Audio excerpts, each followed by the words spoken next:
बहुत पुरानी company, age old group, in fact India का पहला इंडस्ट्रियलाइजेशन इंडिया में लाने वाला ग्रुप किर्लोस्कर इंडस्ट्रीज लिमिटेड, एक होल्डिंग कंपनी। और पिछले कुछ दिनों से देखिए होल्डिंग कंपनीज में गजब का माहौल बना हुआ है। कुछ कुछ ऐसी एक्सपेक्टेशंस भी आ रही है, कुछ इसके ऊपर रेगुलेशंस आएंगे और कुछ रेगुलेटर की तरफ से कुछ आने वाला है कि कैसे क्या इसकी वैल्यूएशंस को लेकर वो हो। बट ओवरऑल मुझे लग रहा है कि ये एक स्टॉक है जो कि बहुत चला हुआ नहीं है। इनफैक्ट मैंने जो पहली अब बार ये दिया जैन साहब, ये था, आपने जो बताया मैं उसमें जरा सा ऐड कर दूं। एक्चुअली है ना, कल सेबी की बोर्ड बैठक है और इस बोर्ड बैठक में होल्डिंग कंपनियों के डीलिस्टिंग नियमों में बदलाव की तैयारी हो रही है।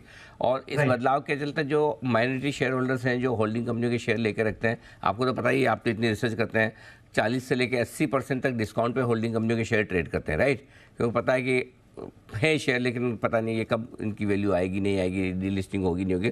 तो उसको लेकर सेबी नियम निवेशकों के फेवर में बदलने वाली है। इस वजह से सारी होल्डिंग कंपनियों के शेयरों में बड़ा एक्शन दिख रहा है। और इसलिए आपने जो पॉइंट कहा वो एकदम सही है।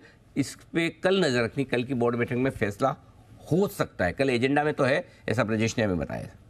बिल्कुल सर, बिल्कुल यही मैं पढ़ के, और मैंने इसीलिए पिछले कुछ दिनों से सारी होल्डिंग कंपनीज को देख रहा था और मैं बोला कि एक अच्छी अपॉर्चुनिटी है। चार्टिकली भी एक बहुत ही अच्छे लेवल पे है जहां पे डाउनसाइड कम लग रही है और ऊपर का लेवल भी 3800 दिखा के अपने 20% नीचे। और मार्केट्स में जिस तरीके का मिड कैप, स्मॉल कैप और इनकी जो होल्डिंग्स जिन कंपनियों में है वो कंपनियां गजब का की है। और मुझे याद है जब हमने जेम्स की सीरीज स्टार्ट की थी Anil ji, I was very surprise कि मैं किर्लोस्कर ग्रुप की कुछ कंपनियों की वैल्यूएशंस ऐसे सस्ते उनमें देखा था, जैसे कोयल, मतलब किर्लोस्कर ऑयल इंजन है या किर्लोस्कर न्यूमेटिक है, ये सब हजार हजार करोड़ के मार्केट कैप पे रेकमेंड करते थे।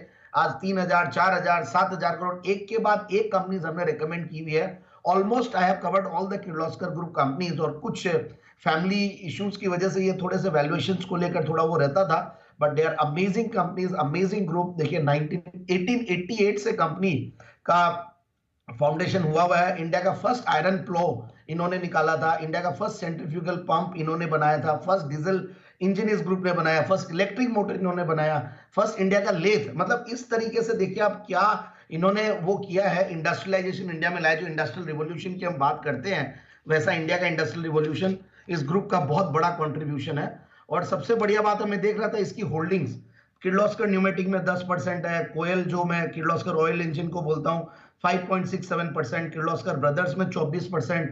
ये सब मिला के बहुत बढ़िया वैल्यूएशन आती है। 3200 करोड़ की लेवल पे कंपनी है। Price to book value multiple 0.79 है। और कंपनी की देखिए जो मेजर रेवेन्यू आती है वो 98% रेवेन्यूज इनकी एक सब्सिडियरी है किर्लोस्कर फेरस, वहां से आती है। एंड काफी सारी प्रॉपर्टीज है, इन्होंने काफी सारे इन्वेस्टमेंट्स भी कर रखे हैं।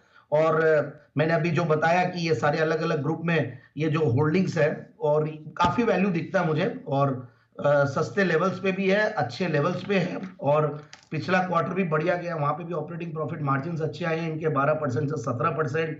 एंड ओवरऑल टीटीएम बेसिस पे भी प्रॉफिट्स बहुत बढ़िया, 460 करोड़ का मार्च के 2023 में इनफैक्ट इनका प्रॉफिट्स था।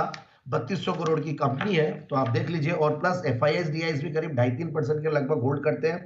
और पब्लिक शेयर होल्डिंग में भी बहुत सारे रिनाउंड नेम्स है जो कि होल्ड कर रहे हैं। तो मेरे को लगता है कि ये स्टॉक को इन लेवल्स पे लेना चाहिए। और जो न्यूज आप सही बताए अनिल जी, आपने पूरा एक्सप्लेन कर दिया। मैं समय की उसके हिसाब से मैं थोड़ा कम बोल रहा था, बट समझ 3750 के टारगेट के लिए होल्ड करना चाहिए।